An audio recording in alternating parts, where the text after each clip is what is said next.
in recent times, well, in the last few years, you've become familiar with the concept. That stuff around mental toughness is well, it's been a huge piece of it's been a huge tool. It's given us a lot of insight, particularly around their mental toughness, and obviously the trying to predict levels of stress with these. We've obviously been through a very challenging time as an organisation, as has the world.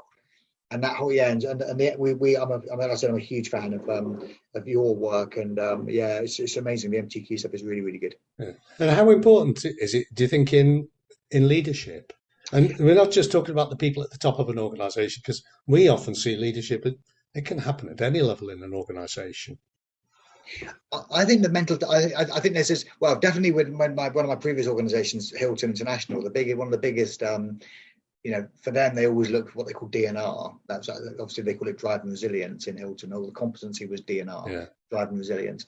And I think there's this big piece around being a resilient leader. There's this piece around I think pace as well, but also there needs to be. You can't be just as hard as nails. That's been really, really interesting for me. Is that people want to be macho and hard and tough, and they're seen as like nothing can get them down. I think that's actually a bit worrying. I mean, we need to remember that we are still flesh and blood. We are still human, and so getting some indication that a leader is perhaps like that, is perhaps even overly resilient, is too tough, and perhaps we can help them to understand that there are other ways of approaching the way that they deal with themselves. I think human beings are probably their own biggest self-critic, if that makes sense. So I think sometimes we don't want to let people down. We feel under a lot of pressure not to let people down, but that is going to give us a cost. And tools like MTQ for me just give us an indication of who those individuals are, so we can actually help them to understand some of the symptoms around resilience and mental toughness, and how we're basically working working with our team, and actually helping our leaders understand some of the challenges for their teams as well. Because I think we probably both would agree that I'm putting words in your mouth. Please forgive me for that. But the idea that if I try to block off my emotions, and I try and block off my own wellness or my own health, my own sort of mental health, ultimately it's going to lead me into a cul-de-sac. It's not going to be really useful. And I would say definitely in the early part of my career, definitely it was interesting, because I used to think the most important thing in the world was working hard. And I don't really, I think it's important now, but I don't agree with it. I don't think that it's about working hard, because that's not my legacy. My legacy isn't that. I think it's important to work hard, but that you can achieve things not necessarily by relying exclusively on killing yourself. I hope that makes sense.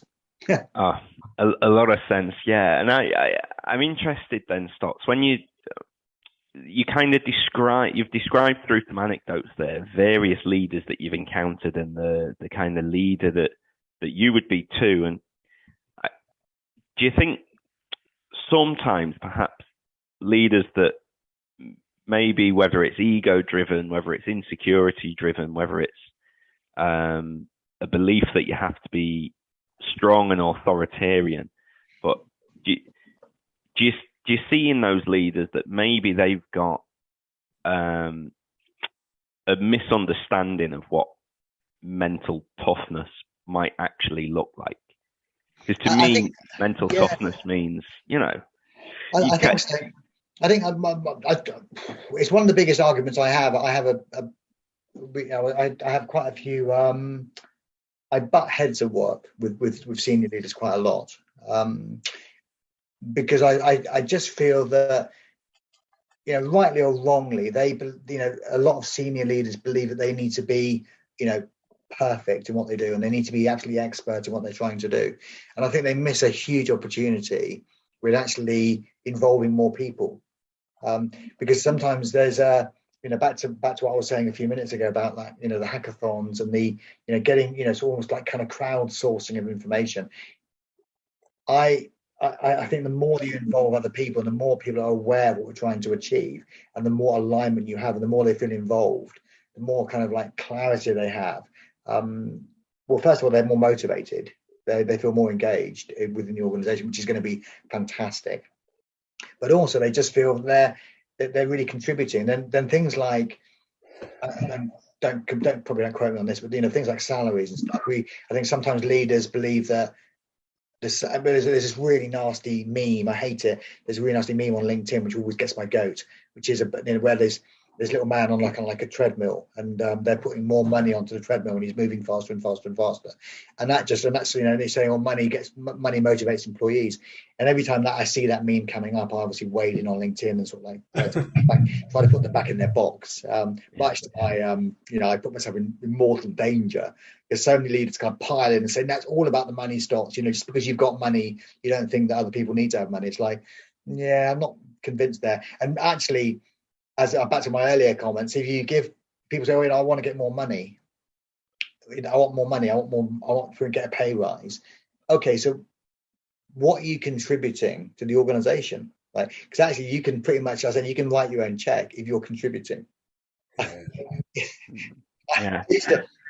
My wife and I ran a restaurant a few years ago, and when I was in my late 20s, we ran a restaurant, and it was just such a frustrating, such a fascinating thing, because it's what value am I adding? And I think that really helped me in my career as well, because when I was only self-employed for about 3 years, running the restaurant, and we sold the restaurant in the end. But I think that in that period, understanding the value that you're adding as an employee to the organization it really helps you. I think if you're adding value, that's where it's at. Don't be sort of going on about, I need pay rise, need pay rise, need pay rise. What value are you offering? How are you helping your organization to be successful? If you can sort of show that, and you can do what people need. Back to my waiter analogy, which is a key bit of learning for me in my career, is about adding value, right? Yeah, and I just wonder through all the anecdotes of the leaders, I'm always interested in the control element, like that life control element of the 4C's mental toughness model, right? Where if you were really high in life control, I think perhaps that's where you're able to allow for more opinions. So the example you gave right near the start, Stotts, where there was the example of the minority who would vocally reject things. Now, I think if you were lower in life control, you would be striving to exert more control, because it would be something that you want more control. And I think it sort of points to this really interesting paradox there, where it's probably the people who feel most in control that are prepared to relinquish that to people. And is it that kind of, I suppose, comfort? Do you need to be that comfortable as a leader that you can, you have the control, you have the confidence, right? And you can park the ego a little bit and hand some of that power over. Because I talk about a lot. I talk a lot about what I call kind of the my sort of SRO. And I think I have all leaders have a style, right? We have a way that we prefer to kind of communicate and work. And I think and the other thing is that a lot of and obviously people who are receiving information, our teams, have a style as well. And I think we massively underestimate, because obviously if I work in a particular style, my style that I prefer, and obviously it makes me happy that I'm working in my style, but actually I'm measured on the outcome that we get from the team. We, as an organization, what's the outcome, what we're trying to deliver, what we're striving for here. And so a little bit of being a little bit more humble and trying to understand what other people need from me as a leader, asking them a few more questions, understanding how they prefer to get information, data, how they prefer to work, actually can pay massive dividends. It really, really can pay massive dividends. That requires you to be a little bit humble, and it requires you to be a bit more authentic. It requires you to have those relationships with people. It requires you to perhaps ask a few more questions and not necessarily be the expert. Because I think that's the challenge, right? Sometimes we hear things and we kind of, because we are, I've been around the block. I've been doing this for 40 years, right? So therefore, because I've been doing it for 40 years, of course I've got experiences, and I've sort of worked with big teams in different sectors, different businesses. So of course I had experiences, and when I'm then listening to someone suggesting they're going to do something in a particular way, I think the real risk for me as a leader, if I just talk about me, is that I go, well, that's a rubbish idea, John. I've done that before and this hasn't worked. Jeff Bezos, but he's saying ultimately, if you want to be successful, and there's no one more, you could argue Elon Musk, but you know, the owner of Amazon, he's like one of the wealthiest men in the world. And he basically says that, you know what, when you're working with your teams, very, very simply, let people do what they want to do. And the only question you have to ask yourself is, can it be reversed? Because if a decision can't be reversed, then you probably need to have a consultation. You probably need to spend more time on it. But actually, 99, but this is Jeff Bezos, not me. This is Jeff Bezos saying this, but read the article. But he's saying that if 99% of decisions actually relatively easy to reverse. So why do I want to get involved in getting involved in kind of checking and understanding what those decisions are? Let me just trust my people, let them have a go at making the decision. If I think it's impossible to reverse that decision, then perhaps we need to spend a bit more time on it. And we can then consult and kind of work out, make sure we make the best possible decision on that particular thing. But that's only the 1%. The 99% day-to-day stuff is let people have a go, and let people have a go doing it their way as opposed to doing it my way. And it's been phenomenally successful for him. I mean, wildly successful for him. So because you can't have that type of success unless you're really getting everyone involved in the process. Yeah, and I think that, as I say, it feels a little bit paradoxical until you really dig into what we understand by mental toughness. But that level of assurance and confidence and belief that things will turn out okay, that you need to say, okay, well, because if you're the leader, you're the one that's going to be accountable, right? If you give everyone their opportunity and people screw up, people come for the leader at the end of it.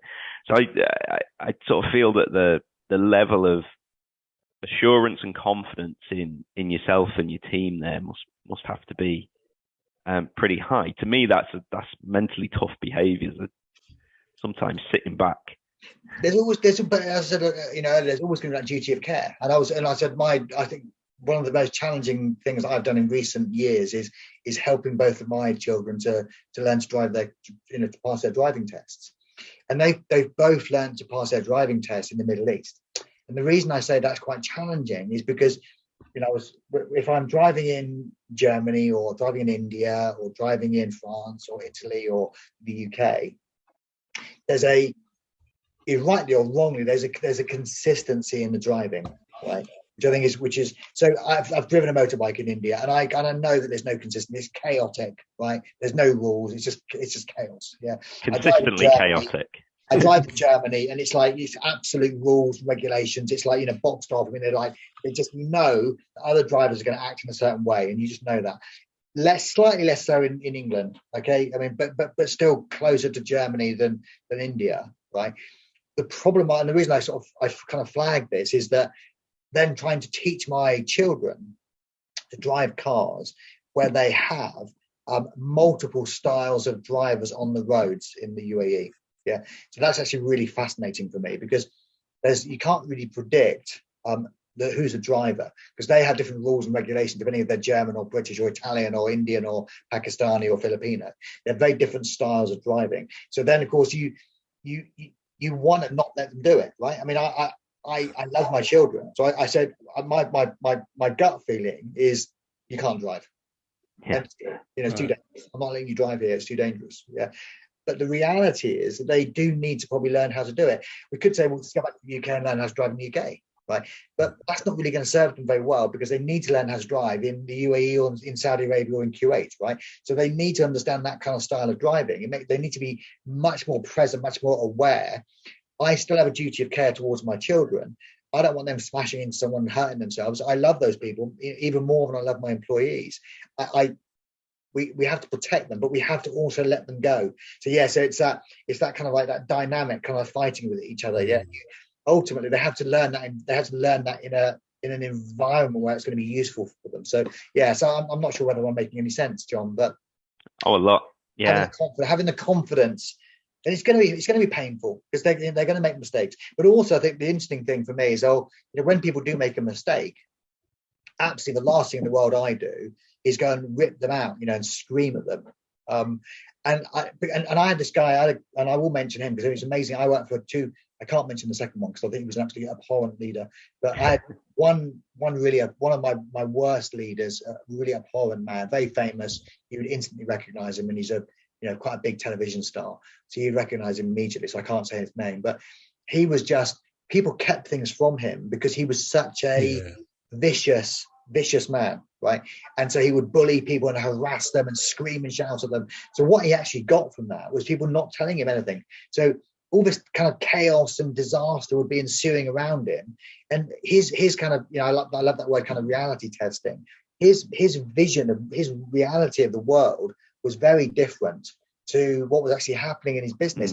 I think it's really dangerous. I had a Dutch guy called Harm, who was one of the best leaders I ever worked with, Harm Teglaas. And he was amazing because a big lesson I had learned from Harm was he always said to me, I will measure my success on how quickly I get the bad news. So as a leader, I think my success is about how fast my team are willing to come to me and say, we've messed up.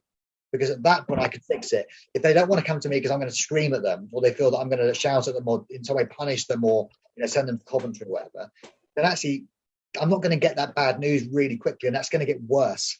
So we have to be kind, we have to be generous. And guys, and anyone who's listening to this and thinking, Andrew, you live in fantasy land. Honestly, I'm not talking about someone who makes serial mistakes, the same thing every single day. That's a totally different thing. Yeah, I'm talking about someone who's learning to do something and they have a go at doing it. They make a mistake. We sit down afterwards. Okay, so that was interesting, wasn't it? Ideally we would ask them what they were going to do before they did it. But anyway, sometimes it doesn't happen. Then asking them, so what have you learned from that? Actually just having that conversation with them. And okay, it's fine. We've learned something from that, and it doesn't happen. It won't in the future. It won't happen again. I promise you. And don't judge every employee. There's 1% of employees who are pretty hopeless. I would say, John, that I've spent a lot of my career creating and writing induction programs for employees, onboarding programs. I do it for Etihad. A tiny bit of my job, but we do onboarding. And every Monday, I mentioned it earlier, every Monday I stand for 10 minutes and I welcome our new employees coming to the organization from all over the world. And in the time I've been with Etihad, and definitely the time with my previous employers, I've never met, ever in my entire career, I've never met any employee on their first day who is negative. However, I have met many thousands of employees on their third month day who are miserable and disruptive. Sure. So I would say, is it the employee or is it the management style? And I would suggest, very subjective. My humble opinion is that this bad leadership. So if we bad leadership, basically we destroy people, by not being kind, not caring, not listening to them, not asking questions, not giving them what they need. We destroy them, and then of course we say, oh, these people are rubbish, they're useless. I don't think they are. I think the managers are rubbish. I described you at the outset as very thoughtful, and you've just illustrated that. I've got one last question, I think. You described yourself as somebody who's becoming an old man. Well, from my perspective, you're not. You've got to catch up with me yet. But when I started work, I was sent to what is now Northumbria University to do a course on management and leadership. And I was taught F.W. Taylor's Scientific Management. And I was taught that if you told people clearly enough what you expected from them, then you could expect obedience. It's a word I've not heard for many, many years. You're describing a completely different approach to managing and leading people. And that's evolved over the past, 30 or 40 years. I've watched it evolve. I've seen it in different stages. If you were to roll on 20 years, what do you think leadership would look like? I just think I think there was some really interesting. let me just start with some really interesting data, because I was in Johannesburg and I was talking at a conference in Johannesburg a few weeks ago, and on the same kind of like bill as you like, there was the head of learning for Amazon. Fascinating, and he came up with a really interesting. I'm going to use his quote, which is quite fascinating. He was saying in 1970, so all the jobs that people did in 1970. Now there's literally in 2020 about 20% of those jobs still exist. Yeah. 80% of those jobs that people were doing in 1970 no longer exist. And I would also say that it's the same with leadership. So in 1980, 1970, the style of leadership was very much, command and control. And I think that by the time we get to 2020, 2040, it's going to be the absolute opposite of that. It cannot be command and control. It really can't. Because if you think about the way that the next generation is coming into the workforce, it's not going to be much good to anyone listening to this because I'm holding up my mobile phone now. I have an Apple phone, like many people have an Apple phone. So on my phone, it has an operating system iOS, and that phone, although it has an operating system that governs the way the phone runs, because obviously it couldn't run without the operating system, it's completely tailored and bespoke to me, right? And so that phone is tailored to my particular needs, and that's what our employees need. They need to have leaders that are tailored to them, and they give them what they need, and that's going to be different. There has to be an operating system for how we run, and we run our organizations, and we lead people. But we have to going back to keeping it human. There's this big focus on. Traditionally, we focused on human doing. I'm not dishing human doing and the importance of doing our jobs well, but I am saying that the more that we encourage people to explore, challenge, the more that we're kind and we're human beings, sort of focus on human beings, the more we get out of people, and ultimately that really benefits that benefits our business, it benefits our guests, it benefits our customer, it benefits our stakeholders, our shareholders. So we have to be kind, and that's the future of leadership for me. That whole piece around emotional intelligence, understanding how people tick, finding the recipe for that. The more that we have those kind of leaders that are able to ask questions, to empathize, to be kind, generous, supportive, create safety for their teams, and to understand what people need from us, it makes them more successful. I think that's a great point on which to finish Stotts, but it's actually a really good point for us to have our next conversation, because I do think there's a lot more to explore, and I think we'd very much like to have you back and look at some more of these issues. Well, there've been loads of learning in this, and I would think that there are three things that have really struck out for me. One is the phrase you used right at the beginning: give people a voice. But the useful thing that you did is you linked it to diversity. Understanding that one of the reasons why some people have a voice and prevent others from not having a voice is a diversity issue, because you don't think like me. And I think that's really important. If you're going to capture all the talent in an organization, you've got to listen to all the talent. And then you talked about learning from mistakes. Well, that's very much at the heart of what John and I are always talking about. You learn from your life's experiences. It's one of the main ways you develop your mental toughness. And then if you care for your people, they will care for you. And that has just come through time and time again in this session. I love it. People never forget how you made them feel. That can be positive or negative.